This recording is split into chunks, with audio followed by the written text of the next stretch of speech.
Hi everyone, this is Dr. Nitin Chhoda. Welcome to this important video, which is an important update from the Ignition Time channel. Thank you so much for watching. In this video, I'm going to talk to you about the political gridlock that exists, exactly what the Republicans are thinking, because you'll actually listen to their rationale, their point of view, because I believe in any situation, it's important to listen to both sides of the story so we have a fair and balanced approach. So let's get right into it. Now, according to latest news, the US consumer confidence for the month of July actually missed expectations, which actually tells you how precarious the economy is. Also, the Federal Reserve has extended its lending programs all the way through the end of December.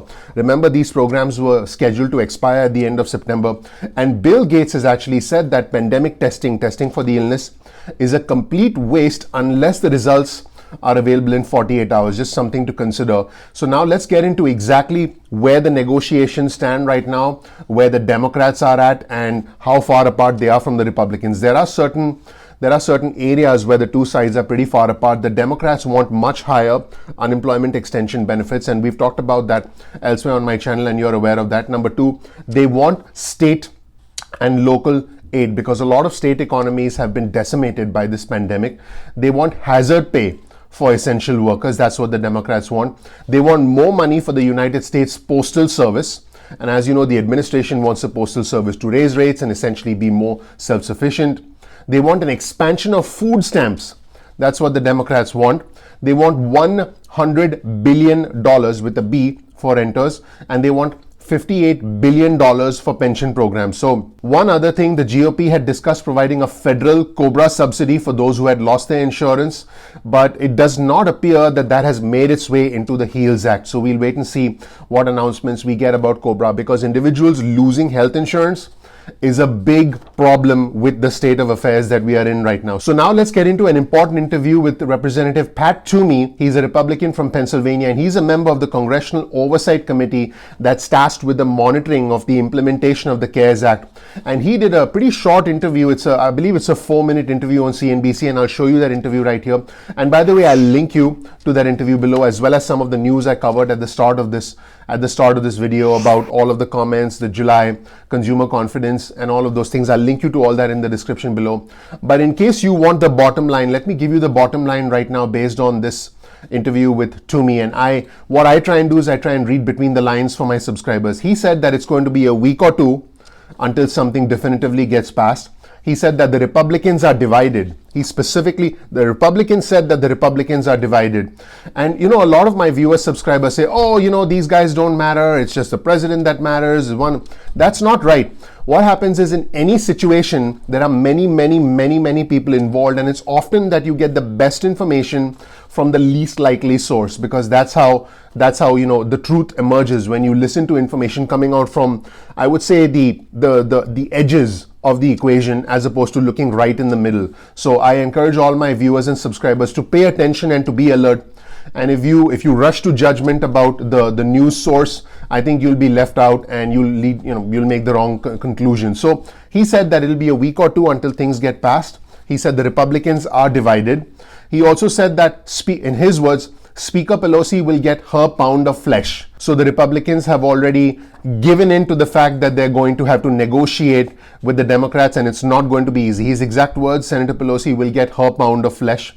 And he said that this is a different kind of negotiation, partly because there's the negotiation with the Democrats, and also because the Republicans themselves were somewhat divided going into this bill, which is why we got this act. We got the HEALS Act at the 11th hour. He said that in the past there was $3 trillion in funding with the CARES Act, and an additional $3 trillion in lending, which, by the way, is 30% of our GDP. The GDP of the United States is $20 trillion. So 1/3 of the GDP was essentially generated. And what's interesting is he did talk about how much of that is actual money and how much of that is actual debt. So I want you to listen to the interview, and I think you'll be quite surprised. A lot of us believe that these are taxpayer dollars, and to a certain extent they are, but a lot of this money, this stimulus money, is actually borrowed money.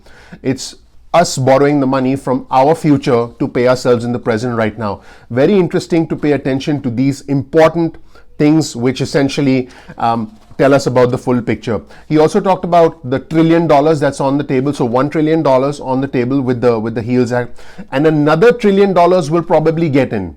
You see how important this is. He said another $1 trillion will probably get in. So we know that the HEALS Act is simply a starting point for negotiations. I've talked about that. But it's not like it'll go from $1 trillion to 1.2 trillion. It's going to go from here all the way to here. I've talked about this in my previous videos. In any negotiation, one side starts all the way to one side, the other side's all the way to the other, and they meet somewhere in the middle. So right now we know that the Republicans started at $1 trillion and the Democrats wanted $3 trillion. If you look at the numbers that came out in the CARES Act, you can see that they'll settle somewhere in between. Now, fortunately, we have liability protection, his words, Toomey's words, very important for the Republicans, and liability protection against frivolous lawsuits does make sense. Now, Senate Majority Leader Mitch McConnell said that gross negligence would not be covered. So, there's that. And he did say something else that was extremely interesting. He said there were problems with direct payments because a vast majority of them went to people who did not have lost income.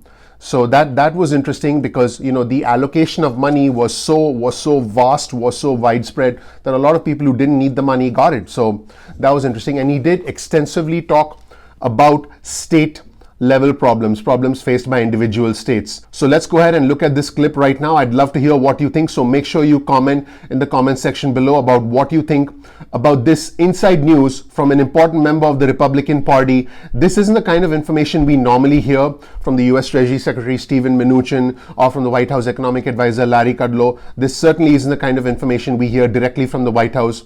So I believe this is the state of what's going on behind the scenes with the Republican Party and their state of mind as they prepare for negotiations with the Democrats. Let's watch.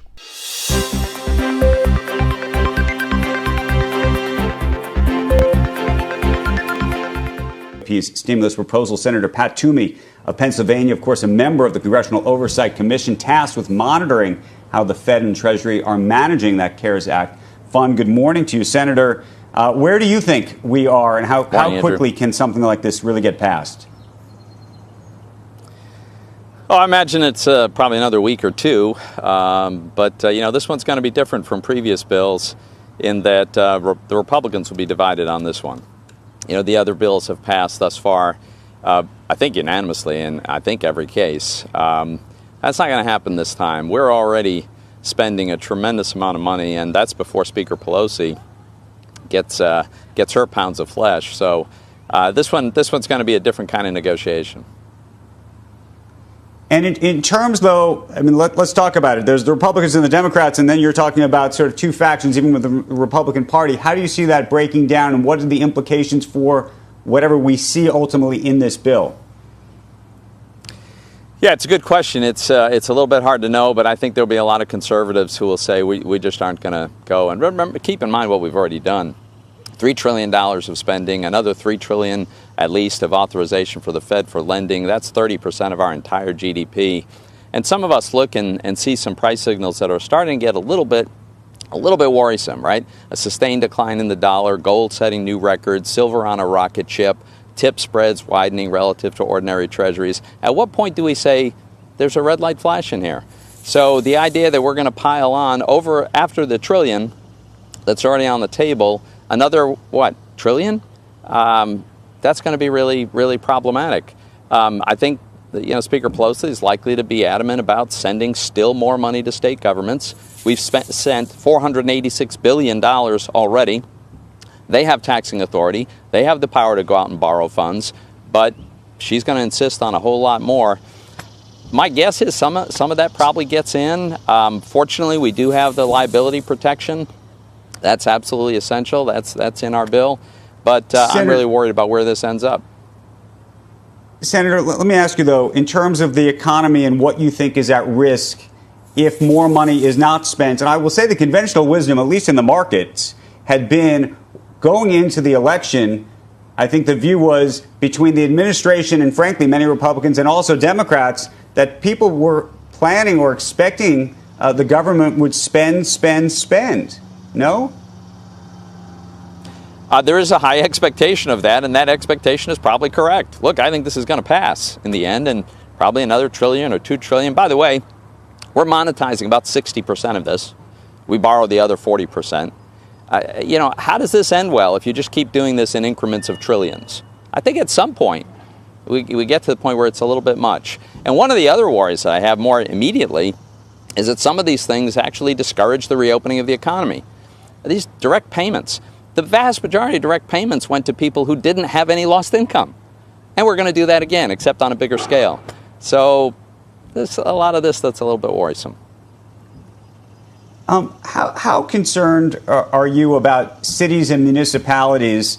We had a conversation with Bill Gates that we ran earlier this morning about the exodus that people may make from big cities and municipalities. And I know there's a big debate about whether they should be supported. So many of them that are going to be probably hurt the most are frankly in blue states. Yeah, and let's be honest, this is like the final straw in many cases for these cities where they've been very, very badly managed for an extended period of time. Let's also keep in mind we have stood up a lending facility to provide liquidity. That has not been drawn significantly, but that is available. We also sent a lot of money to states that is finding its way to municipalities. In my state of Pennsylvania, there's over $1 billion of the CARES Act that has been set aside in reserve, has not yet been allocated.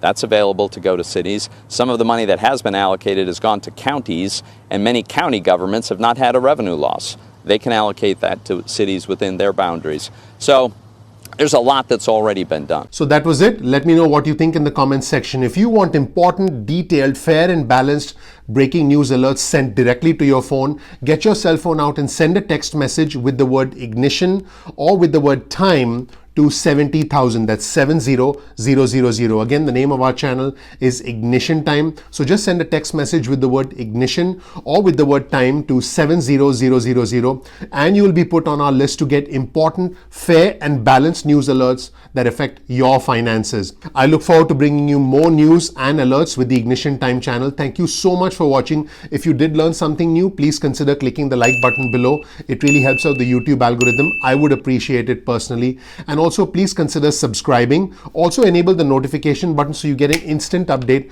about future videos that are released on the Ignition Time channel. We normally release videos at 2 p.m. East Coast time most days of the week, but when we have breaking news alerts like this, we interrupt our normal schedule to bring you these kinds of alerts because it's important that my subscribers and our community gets this information and starts to prepare, starts to plan accordingly. Again, thank you so much for watching. Please click the like button below. Also, please enable notifications and subscribe to the channel so you get instant alerts. Thank you so much, and I'll see you next time on the Ignition Time channel. Bye-bye.